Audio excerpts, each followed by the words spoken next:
پتہ چل چکا ہے اور کہ جسٹس منصور ارشاد اور جسٹس اطہر منار نے استعفیٰ دے دیا ہے. اس نے اپنے جواز بتایا ہے کہ عملی آئین کی جو 27ویں آئین ترمیم کے بعد جو ہے نا جوڈیشری جو ہے نا وہ فارغ ہو گئی ہے. عملاً طور پر اس وقت کوئی عدالت کا کام نہیں رہا, اس لیے انہوں نے معذرت کی کہ شاید ہماری کام نہیں رہا. مجھے اس پہ بہت افسوس ہے اور میں خراج تحسین پیش کرتا ہوں ان دونوں ججز کو کہ انہوں نے اتنا بڑا فیصلہ کیا اور اپنا کنسرن شو کیا. ایک تو تمام جوڈیشری کو اس معزز جج صاحبان کے ساتھ کھڑا ہونا چاہیے, کیونکہ یہ جوڈیشری اگر اتنی کمزور ہوتی ہے اور اتنا کمپرومائز ہوتی ہے اور آپ پھر آئین میں عدلیہ کا جو انصاف کا نظام ہے وہ کمپرومائز ہو جاتا ہے, تو پھر عدالت پہ جو ہے صرف تنخواہیں لینا, مراعات لینا پھر نہیں بنتی. جو باضمیر جج ہیں ہم اس کو تفصیل پیش کرتے ہیں.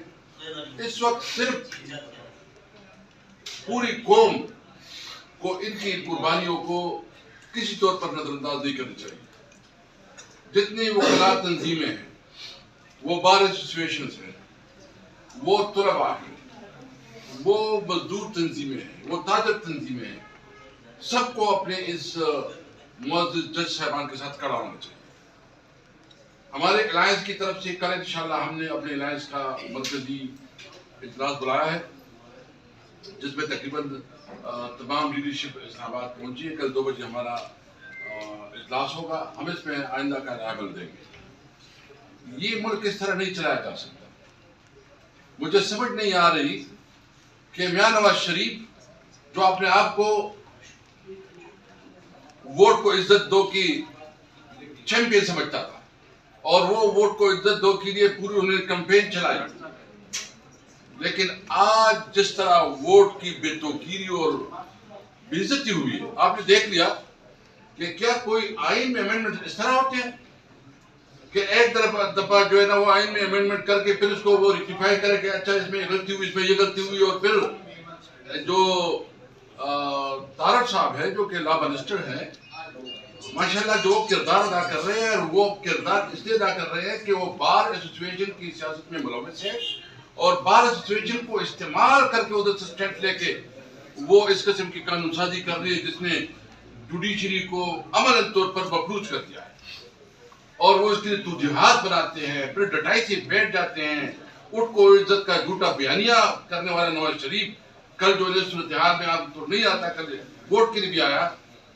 تو میں سمجھتا ہوں کہ اس وقت عملاً اس پارلیمنٹ سے عوام کی اعتماد اٹھ چکی ہے.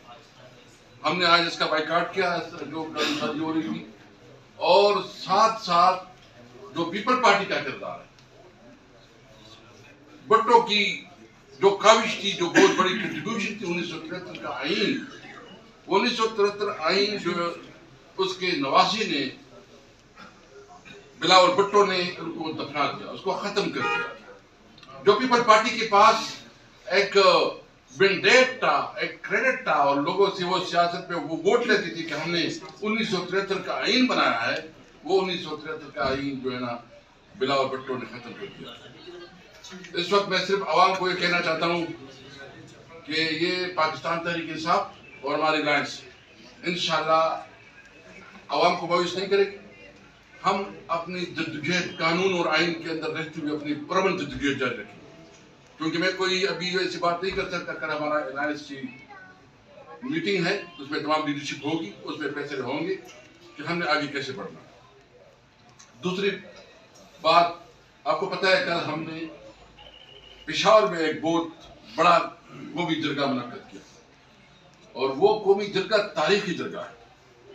یہ اس کی وہ نکات ہے, میں آپ کو دینا چاہتا ہوں, یہ آپ اس کو جو ہے نا یہ سارے پوائنٹس اس میں, یعنی یہ وہ جرگہ ہے کہ جس میں تمام سیاسی پارٹیاں اعلامیہ قرارداد ریزولوشن, یہ اعلامیہ ہے جس میں تمام پولیٹیکل پارٹیز انکلوڈنگ مسلم لیگ نون, پیپل پارٹی, ANP, جمعیت علماء اسلام, مطلب جو پارلیمان میں ہے اور پارلیمان میں نہیں ہے, جو سول سوسائٹی ہے, جو وہاں کے ٹریڈرز ہیں, وہاں کے میڈیا کے لوگ ہیں, سب کو ہم نے بنایا تھا.